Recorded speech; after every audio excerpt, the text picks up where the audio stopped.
역사라는 것을 어떤 시각으로 바라보느냐 참 중요한데요.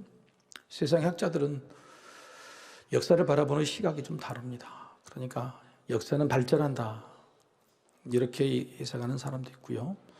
과거보다 현재가 나아진다, 또 미래가 더 좋아진다, 이 과거로부터 배우기 때문에 그런다, 역사는 발전한다고 하는 발전사관이 있죠. 순환사관이 있습니다. 역사는 예전의 그 것들을 그대로 반복한다고 하는 순환사관이 있죠. 많은 사람들이 이 순환사관을 택하죠. 그 역사를 통해서 배우기는 배우지만 발전하지는 못한다, 그렇게 희망적이지 못한 사관입니다. 세 번째 역사를 바라보는 것은 퇴보사관도 있습니다. 세상의 역사는 점점 퇴보한다는 거죠. 왜냐하면 인간에게 또 환경에 기댈 것이 점차 사라지기 때문에 그렇습니다. 자, 여러분은 역사를 어떻게 바라보고 계십니까? 여러분의 인생의 미래도, 인생도 역사 일축이죠. 한 축이죠. 역사를 바라보는 시각이 내 인생을 바라보는 것 마찬가지. 역사는 발전하는데 내 인생은 발전하지 않는다고 생각하는 사람이에요.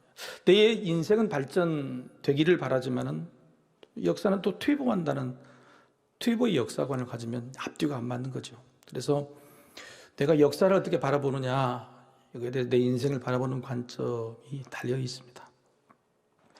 세상의 역사는 하나님이 이루어 가시죠. 그러면 하나님은 세상의 역사를 발전적으로 이루어 가실까요? 아니면 순환되게 역사하실까요? 아니면 퇴보하도록 역사하실까요?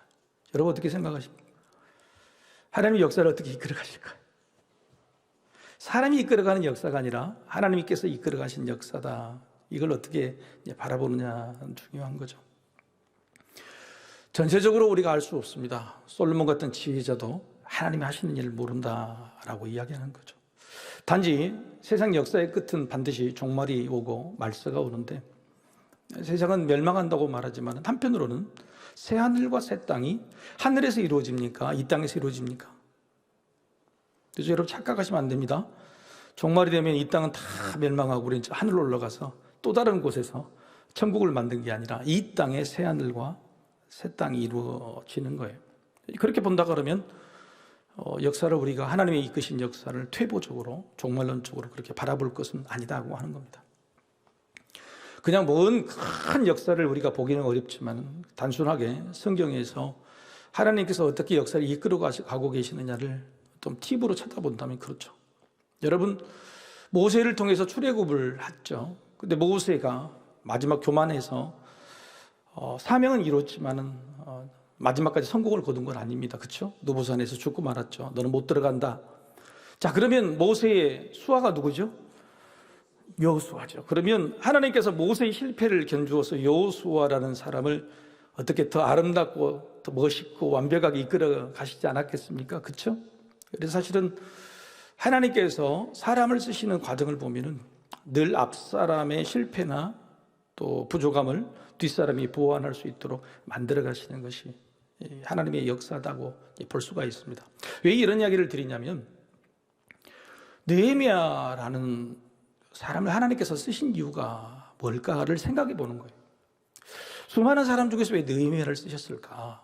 느헤미야는 바빌론의 포로로 끌려간 바로 포로 유대인들의 후손이죠. 거기서 태어난 사람입니다. 사실 이스라엘에 대해서 아무런 고향이랑 경험도 없고, 또 그런 사람이 애국심이 있고 믿음이 있다고 느헤미야를 하나님께서 꼭 택하셨어야만 했을까? 왜 택하셨을까? 이런 생각을 우리가 한 번쯤 해봐야 된다고 하는 것이죠. 자, 한국의 기독교 역사가 들어온 150년이 됐습니다. 1세대, 2세대, 3세대가 기독교를 만들어간 이후에 지금 우리 세대, 다음 세대는 1세대, 2세대, 3세대 영화만 바라볼 것이 아니라 하나님께서 이 시대에 우리를 쓰시는 목표하는 바가 있다고 하는 거예요. 우리를 들어 사용하신, 한국교회를 위해서 들어가서 사용하신 하나님의 뜻이 있다고 하는 겁니다. 그래서 우리가 이 시대에 우리를 향하신 하나님의 뜻을 찾아봐야 된다고 하는 겁니다. 자, 왜 느헤미야를 이 시대에 쓰셨을까?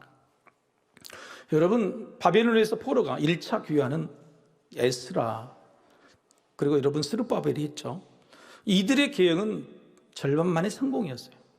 성벽을 재건하고 성전을 다시 수축하는데 실패하고 말았습니다. 20년 동안 그 역사를 바로 이스라엘 원주민들, 벌써 유대인 땅에 이미 같이 사라졌고 있는 혼혈 민족들의 방해 때문에 실패하고 말았어요. 하나님께서 이 실패를 두고 보시겠는가? 다시 한번 이스라엘 땅에 야훼 신앙, 이스라엘 하나님을 믿는 신앙을 회복시키기 위해서는 뭔가를 재건하고 회복시키는 그런 위대한 지도자를 보내야 되는데, 그 지도자를 스룹바벨이나 에스라처럼 미완, 절반의 성공만 가진 사람을 가지고 해야 되는 것인가? 하나님께서 새로운 사람을 뽑으셨는데 바로 그게 적임자로 느헤미야를 뽑은 겁니다. 믿음이 있는 것은 당연하지만 저는 느헤미야가 이 시대에 왜 꼭 필요한 인물인가, 하나님이 쓰셔야 되는 인물인가, 저는 느헤미야서를 전체를 읽어보면서 찾은 말씀이 있어요. 그게 뭐냐면은 느헤미야는 속이 단단한 사람이었다. 속이 단단한 사람, 속이 단단한 사람이었다. 옆에서 아무리 잡아 흔들어도 흔들리지 않는 사람이었다.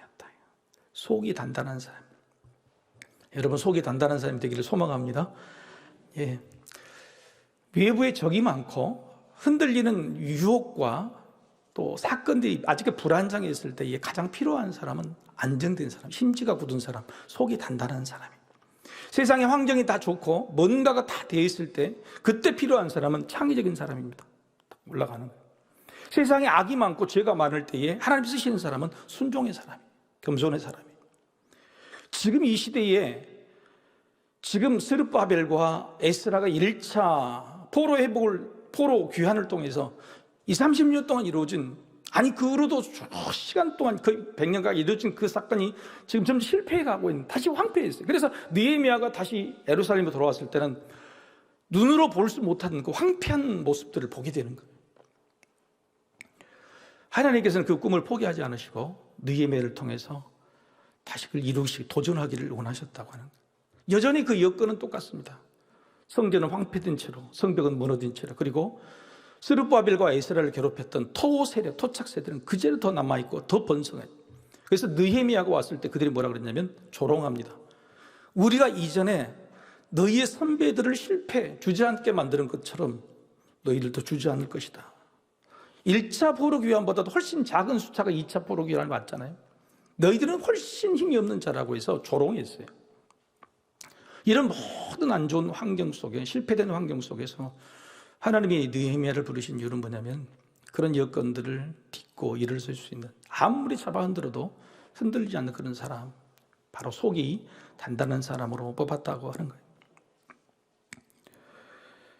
이 시대의 교회가 세상으로부터 많은 지탄을 받고 있죠. 엄청나게 많은 유혹을 받기도 하고 또 조롱을 받기도 하고 비난을 받기도 합니다. 하나님이 이 시대에 쓰고자 하는 사람이 누굴까? 어떤 사람일까요? 저는 바로 이 느헤미야 같은 사람을 생각해요. 아무리 흔들어도 흔들리지 않는 사람. 최근에 제가 엄청 흔들릴 뻔했잖아요. 너무 많이 흔들려가지고요, 막 가슴을 치고 막 아파할 정도로. 최근 우리가 임직자 선거를 했는데, 제가 여기 교회 12년, 13년 전에 부임했을 때에 임직자 선거가 끝났었습니다. 그리고 나가와서 뽑힌 임직자, 피택자들을 가지고 교육을 시켰죠. 이후로 이번까지 피택 선거를 무려 4번 이상을 했대요. 근데 제 멘토이신 오 목사님으로부터 배운 것이 뭐냐면은 제자에 대한 거룩함, 자발성을 배웠겠죠. 그래서 제가 오는 그 순간부터 제가 정말 하나님 앞에 맹세하고 헌금에 관한 설교를 해본 적이 없어요. 헌금에 관한 설교 해본 적이 없어요. 더군다나 임직자들에게 헌금에 대한 이야기를 해본 적이 없습니다. 심지어는 임직자들이 훈련을 받을 때 여러분 안에서 얼마를 걷자, 얼마를 내자 절대 이야기하지 마라. 그리고 여러분 보시든 안 보시든 저는 아예 볼 생각이 없다. 근데 놀랍게도 4번의 선거다 다 이야기가 들려요. 이번 선거는 안 들릴 줄 알았더니 어떤 분이 그랬어요. 어떤 분이 권사 임직 대상이 돼서 추천을 했는데 못 오겠다고. 결국은 그분이 이번에 못하면 70이 넘는데 못 오신 이유가 뭐냐면 누군가 그랬대. 권사가 되면 300만 원을 헌금해야 된다고. 300만 원이 없다고, 돈이 없어서. 전혀 그런 적이 없는데 아무리 자녀들이 설득을 해도 그걸 믿는 거예요. 그런 이야기가 온 거예요. 여러분, 제가 얼마나 답답하겠습니까? 누군가가 교회를 이렇게 흔든가? 10몇 년 동안 그런 이야기에 대해서 해본 적이 없는데 그렇게 흔드는가? 너무너무 마음이 아파서요. 세상은요, 교회 안에도 마찬가지예요. 아무리 잘 되고 있고 우리 교회가 나름 우리 노예나 광주권에서 굉장히 인정을 받고 있습니다. 단단하게 잘 서간다고. 노예에 가면 계속적으로 그런 이야기만 들어 제가 부담스러울 정도예요. 그럼에도 불구하고 이 교회를 흔드는 어딘가가 모르는 그런 일들이 생긴다고 하는 겁니다. 여러분, 이 시대는요, 유혹이나 여러분 그렇게 막 흔드는 시대예요. 그럴 때 심지가 단단하게 굳어있지 않으면 절대 그걸 헤쳐나가기 어렵다고 하는 거예요. 여러분 가정도 믿음 좋은 사람이 많이 필요한 게 아니라 여러분의 가정에 단 한 명이라도 어떤 유혹과 바람에도 흔들리지 않는 사람, 속이 단단하니 굳은 사람이 필요해요. 그 사람이 있으면 되는 거예요. 하나님이 위대한 지금 예루살렘의 성벽 중경 믿음의 회복의 전 순간에 누구를 이용했냐면 느헤미야 혼자를 이용한 거예요. 혼자 마음을 품고 혼자 총독이 돼서 여기 와서 수많은 이스라엘 원주민들을 설득을 하고 우리가 해보자. 그리고 52일 동안 밀어붙여가지고 수없이 많은 사람들이 흔들고 안에서 배신하고 걱정돼 두려워서 떨어져 나갈지라도 혼자 단단히 버텨서 결국은 이 위대한 역사를 이루었다고 하는 거예요. 오늘 이제 성벽 중건이 끝났습니다. 52일 만에. 그리고 나머지 하나 있는 게 뭐냐면 성문만 지금 붙이는 일만 남아있어요. 여러분, 느헤미야 이 성벽 중건 일을 방해했던 사람, 대표적인 사람이요, 두 사람이 있어요. 하나는 산발랏이에요. 산발랏이라는 사람은 사마리아의 총독입니다. 이스라엘을 우리가 신약 시대겠지만 당시에도 위쪽은 갈릴리 지방, 중간은 사마리아, 밑에는 유대의 지방이죠. 유대 지방은 완전히 황폐한 상황이고 사마리아 지역은 주전 722년에 북이스라엘이 아수르에게 멸망한 다음부터 아수르가 이주민 정책을 썼잖아요. 혼혈 정책을. 그래서 그 사마리아에 있는 곳이 혼혈 민족으로 인해서 굉장히 부흥 발전했어요. 그래서 지금 상황, 이 느헤미야 시대의 상황은 사마리아가 전체적으로 주도하고 있는 그 사마리아의 왕, 임금, 총독이 산발랏입니다. 여러분, 이 산발랏이라는 말 뜻은 뭐냐면 산이 태양이라는 뜻이에요. 발랏이라는 것은 우발리트인데 생명을 주다. 태양신이 나에게 생명을 줬다, 이런 뜻이에요. 이 산발랏이라는 사람이 이스라엘 땅을 다스리고 있지만 자기는 드러내놓고 나는 우상을 섬기는 사람이다, 이렇게 하는 사람이었어요. 이 사마리아 총독보다도 더 문제가 있는 사람이 뭐냐면 도비야. 이 도비야라는 사람은요, 암몬 출신의, 사실은 암몬 총독입니다. 암몬은 이스라엘에게 무시당한 민족이었죠. 그러니까 요단강 이 동편에 있는 암몬 쪽의 총독 도비야가 사마리아 총독, 위세가 큰 총독 밑에서 늘 시종처럼 털 입에 바른 귀 딸랑딸랑 이렇게 붙어있는 사람이었다. 그런데 놀랍게 이 도비야가요, 이름이 뭔지 아세요? 이름의 뜻이 도비야는 토부, 좋다. 토부, 좋다. 구약 성경에 제일 많이 좋은 뜻으로 나온 단어가 토부라는 뜻이거든요. 그리고 나서 이름이 뭐냐면 야가 뭐냐면 야훼예요. 그러니까 하나님이 좋으시다, 하나님이 선하시다고 하는 뜻이에요. 산발랏은 나가 이름을, 나는 우상을 섬기는 사람 드러내놓고 아예 못 살게 구는 사람인데, 도비야는 뭐냐면 이름은 엄청나게 좋은 하나님을 믿는 것처럼 해놓고 실상 그의 삶은 하나님 믿는 사람을 힘들게 했다. 여러분, 누가 더 나빠요? 도비야가 훨씬 나쁜 놈이에요. 썩을 놈이에요. 여러분, 산발랏은 그래 대놓고 이야기를 하니까 그나마 덜 밉지만 도비야는요, 이후에 보면 나중에 어떻게 되냐면 산발랏보다도 도비야 이름이 앞서가요. 앞에 등장을 해요. 이여환영 같은, 이여환영 같은. 이런 사람이 지금 도비야가 계속적으로 책사가 돼서 산발랏을 유혹해가지고 느헤미야 일들을 방해하기 시작합니다. 네 가지. 첫 번째 뭐냐면 성 하나, 조그만 마을을 하나에서 만나서 우리 이야기하자. 왜 지금까지는 저쪽에서 이 사람들이 성공을 못할 줄 알았어요. 그런데 52일 만에 성벽이 완공이 돼버리니까 성벽을 건설하면서 방해를 못 하잖아요. 이제는 작전을 어떻게 바꿨냐면, 성벽 중건 어쩔 수 없고 지금 이스라엘 전체의 이 사람들이 힘을 받고 있는 유일한 사람 느헤미야를 없애면 되겠다. 그래서 느헤미야 한 사람에게 목표를 바꾼 거예요. 그래서 느헤미야를 어떤 성읍에서 만나자, 한 촌에서 만나자. 근데 여기가 오면 어떻게 되는 거예요? 죽이려고, 살해하려고, 죽이려고. 4번이나 초청했는데 느헤미야가 가지 않아요. 여러분, 느헤미야가 가지 않는 것 이유는 뭐냐면 그대 속셈을 알았기 때문에 그렇잖아요. 또 이야기. 두 번째는 뭐냐면 마지막 5번째는 아예 안 오니까 편지를 들려서 시종에게 보냅니다. 근데 재밌는 것은 편지를 보낼 때 편지에 여러분 왕이 총독이 편지를 보내면 도장을 찍고 거기다가 인주를 묻히고 그래야 될 거 아닙니까? 근데 이걸 봉투를 열어놓은 채로 전한 거예요. 왜 그럴까요? 여러분, 그걸 전달받은 종이 얼마나 궁금한 거였어요. 봉투가 열어졌으니까. 그 일부러 보게 만든 거예요. 그 내용이 뭐라고 썼냐면은 놀라워요. 여러분 한번 따라해 봅시다. 구약에서 신약의 복음을 만나자. 이 구약 성경은 전부 예수님 오신 복음에 대한 이야기를 하는 거예요. 느헤미야가 예수님의 표상이라고 말한 사람들이 있어요. 그런 복음적인 예수님에 관한 이야기를 볼 수 있을까? 있어요. 바로 이 편지 안에 뭐가 써졌냐면 소문이 돈다. 느헤미야야, 어떤 소문이 도냐?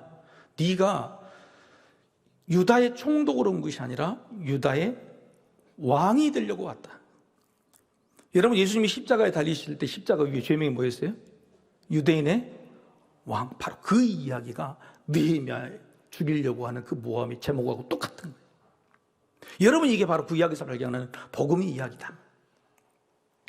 네가 왕이 되려고 한다는 것은 반란을 일으킨다는 거예요. 네가 총독이 아니라 반란을 일으킨다는 것이죠. 그 소문을 지금 파다하니까 그 소문의 문제를 우리가 만나서 정리해보자고 한 그렇게 거짓 모략을 꾸몄다고 하는 거예요.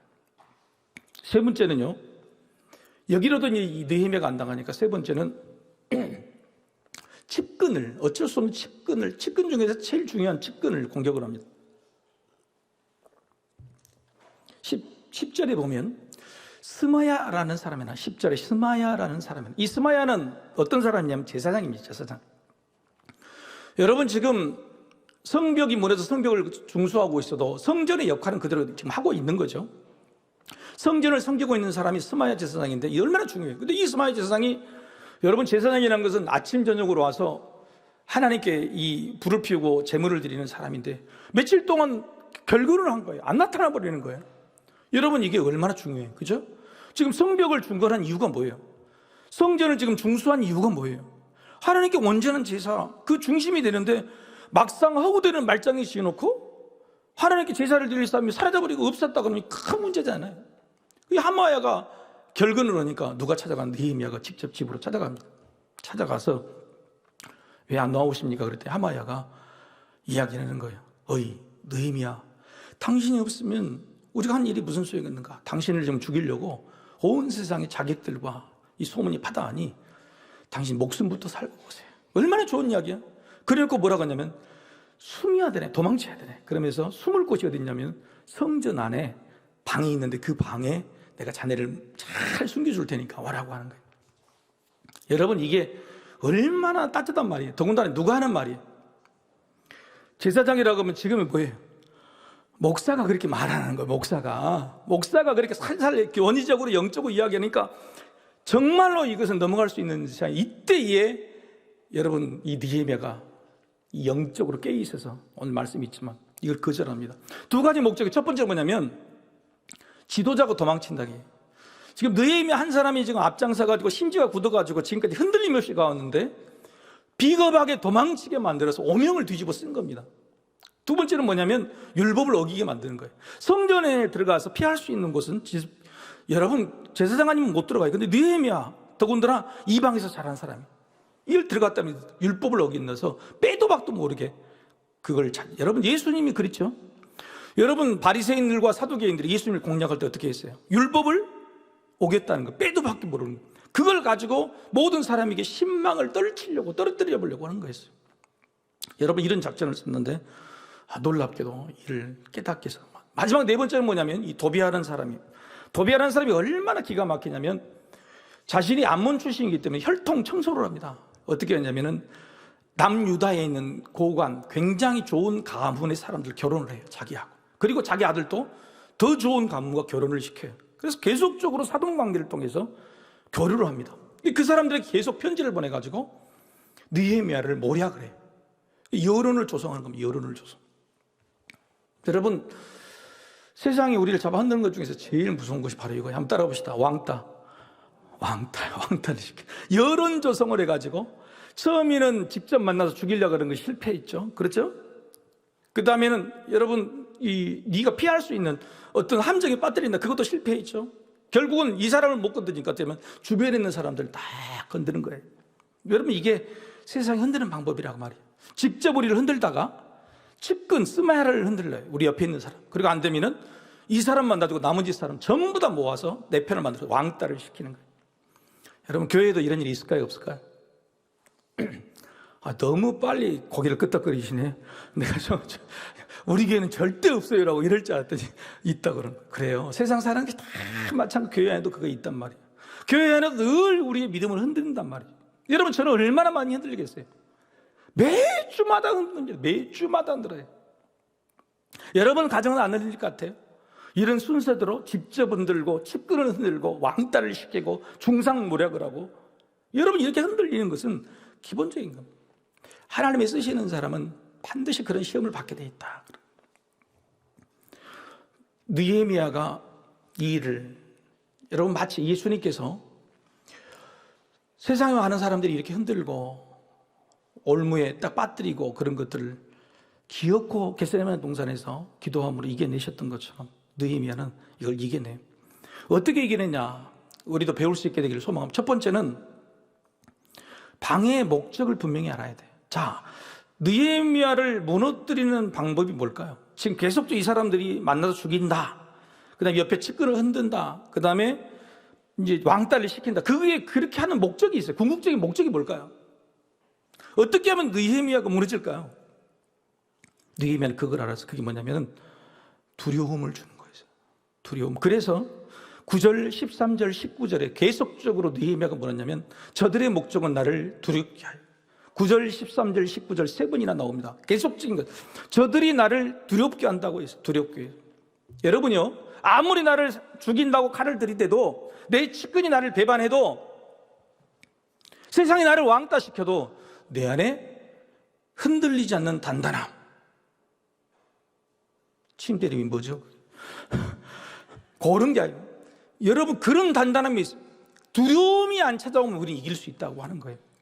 세상에 있는 모든 사탄들의 목적은 뭐냐면 내 안에 두려움을 주는 거예요. 두렵기 시작하면 넘어지는 겁니다. 그러나 세상이 아무리 흔들어도 내 안에 두려움이 생기지 않는다면 나는 이긴다. 할렐루야.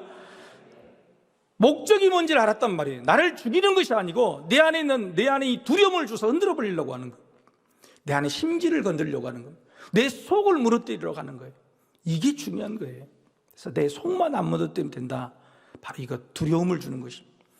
여러분 지금 두렵습니까? 여러분 뭐가 두렵습니까? 자녀들이 두렵습니까? 건강이 두렵습니까? 인생이 두렵습니까? 그럼 속이 흔들리는 거예요. 여러분 느헤미야처럼 흔들리지 않게 되기를 소망합니다. 사탄의 목적이 뭔지를 분명히 알아야 됩니다. 두 번째는 뭐냐면 트집거리가 없어요. 저쪽에서 나를 아무리 트집을 잡으려고 해도 트집거리가 없어요. 그래서 여러분 느헤미야 6장 오늘 본문 전에 4장 5장에 느헤미야가 뭐라 그러냐면 나는 트집 잡힐 것이 없다. 나는 녹봉 자체도 받지 않고 너희들과 똑같이 일을 했다 그런 거예요. 저쪽에서 트집 잡을 것이 없다고 하는 거예요. 그렇게 떳떳함이 있어야 돼요. 이게 참 중요해요. 그런데 여러분 옆 사람 물어봅시다. 떳떳하십니까? 물어보세요. 떳떳하십니까? 떳떳한 사람이 어디 계세요? 떳떳한 사람. 세상에 떳떳한 여러분 사탄이요 파고들기 시작하면요 여러분의 죄 수천 가지를 찾아낼 겁니다. 수천 가지를 찾아내서 매일매일 한 가지씩 이야기할 겁니다. 다윗이 맨날 침상에서 그것 때문에 괴로워했던 거잖아요. 여러분 그래서 우리에게 뭐가 필요해요? 예수 그리스도가 필요한 거예요. 사도 바울이 주님께 용서를 받고 이방인을 복음을 전하는 위대한 사역자로 썼지만은 늘 예전에 지었던 그 죄, 살인죄, 스데반을 죽였던 죄가 자기를 괴롭히는 거예요. 이것들이 자기를 너무너무 힘들게 만들 때마다 스스로 되뇌는 겁니다. 나는 예수로부터 나는 용서를 받았다. 그 고민과 고통에 대한 고백이 바로 로마서예요. 로마서. 그래서 로마서에서 나오는 그 죄책감의 문제를 어떻게 해결하느냐? 로마서 8장 여러분 1절 2절 같이 한번 읽어볼까요? 1절 2절 한 번도 소문만 1절 2절 이게 그냥 있는 말씀이 아니라 6장, 7장, 8장, 9장, 10장 계속 이 말씀 때문에 앞뒤를 다 연결해 놓은 겁니다. 같이 읽어봅시다. 시작. 그러므로 이제 그리스도 예수 안에 있는 자에게는 결코 정죄함이 없나니 이는 그리스도 예수 안에 있는 생명의 성령의 법이 죄와 사망의 법에서 너를 해방하였습니다. 할렐루야. 해방하였어. 예수 그리스도 안에 있으면 죄책감의 문제에서 우리 해방됐다. 이거예요. 여러분, 이것이 선포를 해야 돼. 선포를 해야 흔들리지 않는 거예요. 이걸 선포 못하면 계속적으로 죽을 때까지 이걸 흔듭니다. 네가 잘난 것이 뭐가 있어? 네가 그렇게 똑똑해? 네가 그렇게 거룩해? 세상 사람과 네가 다른 점이 뭐가 있냐고? 서석교회가 세상과 다른 것이 뭐가 있어? 주장창 흔들려요. 수많은 성도들이 기도할 때마다 우리에게는 사랑이 없다고요. 사람 사이에는 사랑 없어요. 우리 사랑으로는 사랑하는 게 아니라 누구 사랑으로 사랑하는 거예요? 주님의 용서하신 그 사랑으로 살아가는 거예요. 그걸 자꾸 흔드는 겁니다. 계속적으로 흔드니까 계속 흔들리는 거예요. 성경에 나와 있는 어떤 공동체도 완벽한 사랑하는 교회가 어디 있어요? 완벽한 사랑하는 공동체가 어디 있냐고요? 사도 바울이 개척한 모든 교회마다 모든 문제가 있었고요. 서로 싸웠고요. 그럼에도 불구하고 그들은 믿음을 유지해 나갔단 말이에요. 그런 모습을 보고 여러분, 우리가 느껴야 될 것은 예수 그리스도의 사랑과 용서함 외에는 교회를 만들어낼 방법이 없다는 것을 인정하는 거예요. 여러분, 세상 사람들이 우리에게 죄책감을 흔들 때 흔들리지 마시길 소망합니다. 느헤미야는 바로 정죄함이 없다. 여러분 한번 보십시다. 얼마나 이 느헤미야가 그런 말을. 8절 말씀, 8절. 저들이 편지를 가지고 흔들 때 8절에 뭐라고 그랬어요? 8절 읽어봅시다. 자, 시작. 내가 사람을 보내어 그에게 이르기를 내가 말한 바 이런 일은 없는 일이요 내 마음에서 지어내는 것이라 하였네. 선포했어. 쓸데없는 일 갖고 만들지 말라고 단단히 선포했단 말이에요. 여러분, 이게 이런 마음이 있어야 돼요. 이런 마음이. 내가 진짜 뭔 죄를 지었을까? 이런 스스로 혼자 흔들리고 넘어지고 그러지 말고. 너무너무 멋있는 느헤미야를 그래서 뽑았다. 저는 그렇게 생각하는 거예요. 세 번째는요, 지혜가 필요해요. 하나님이 주신 지혜가 필요해요. 여러분, 제일 힘든 게 뭐냐면요, 세 번째 고비, 스마야라는 자기 측근, 그것도 영적 지도자가 뇌물을 받았어요. 뇌물을 받아가지고 뭔가를 이렇게. 여러분, 한국교회가 지금 문제 뭐예요? 영적 지도자들이 무너져 있잖아요. 영적 지도자들이 성도들 잘못 이끌어 가는 거예요. 너무 많은 사람이 시험 당하는 거예요. 이걸 여러분 분별해야 돼요. 여러분, 제가 행위 하나 넘어져가지고 뇌물을 받고 목회를 제대로 안 할 때 여러분 절대 속으시면 안 됩니다. 아멘.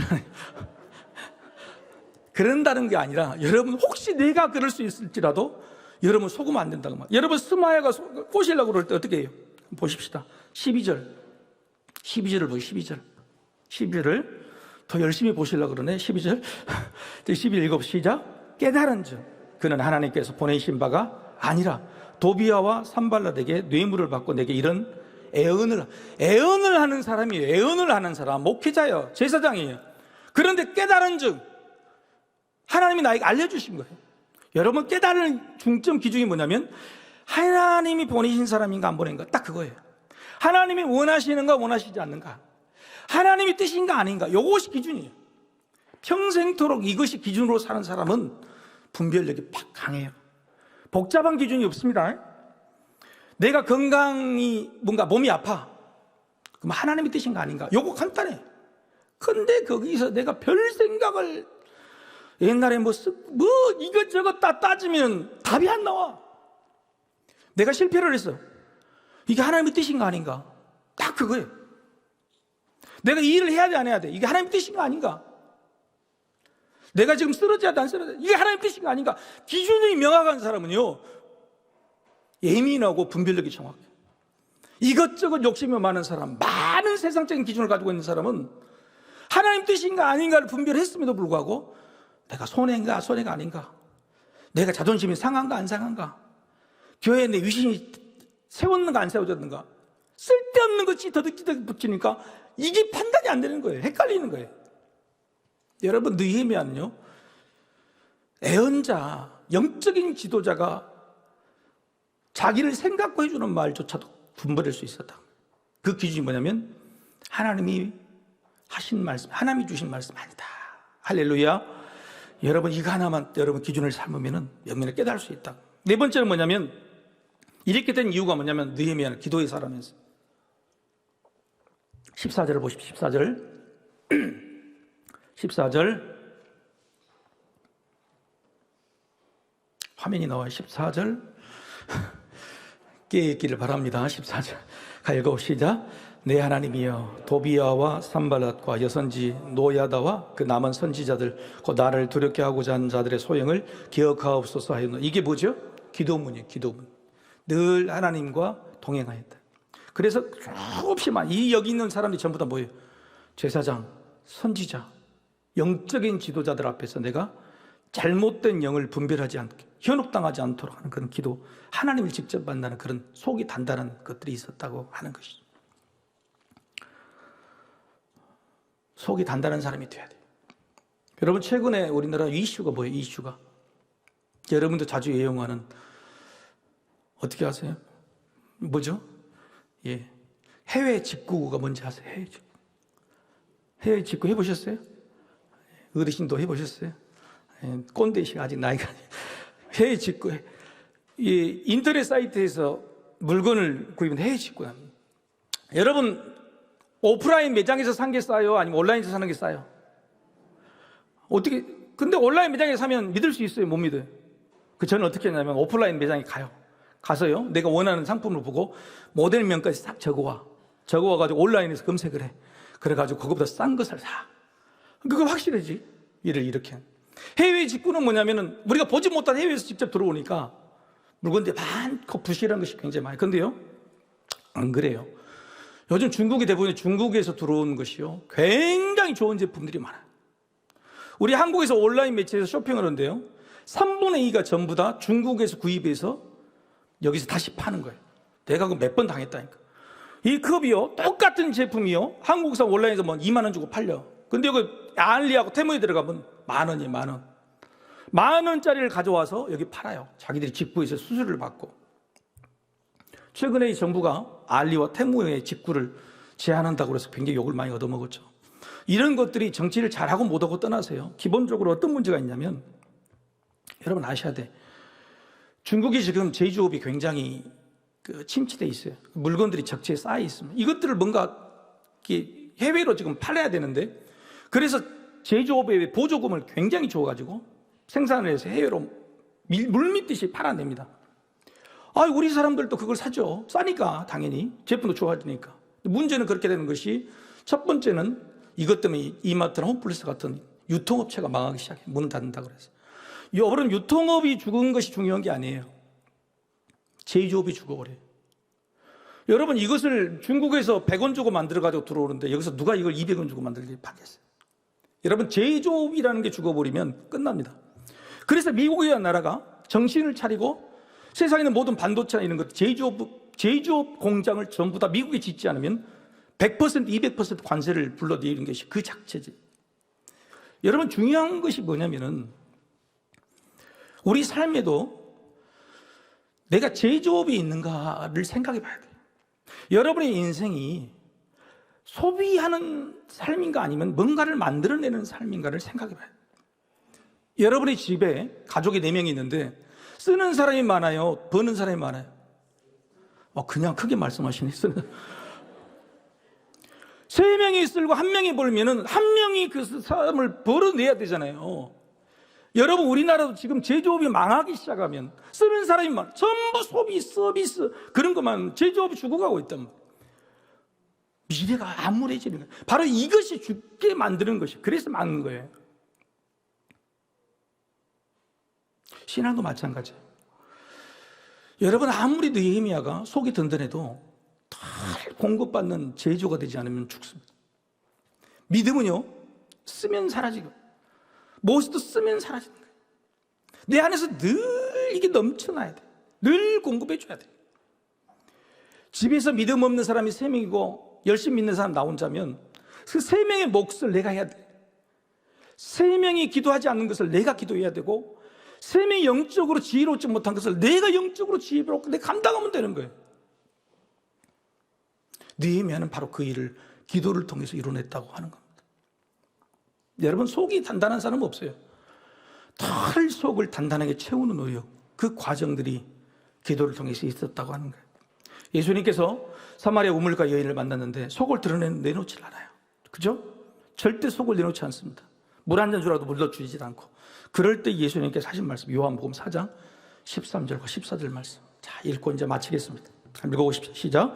예수께서 대답하여 이르시되 이 물을 마시는 자마다 다시 목마르려니와 내가 주는 물을 마시는 자는 영원히 목마르지 아니하리니 내가 주는 물은 그 속에서 영생하도록 솟아나는 샘물이 되리라.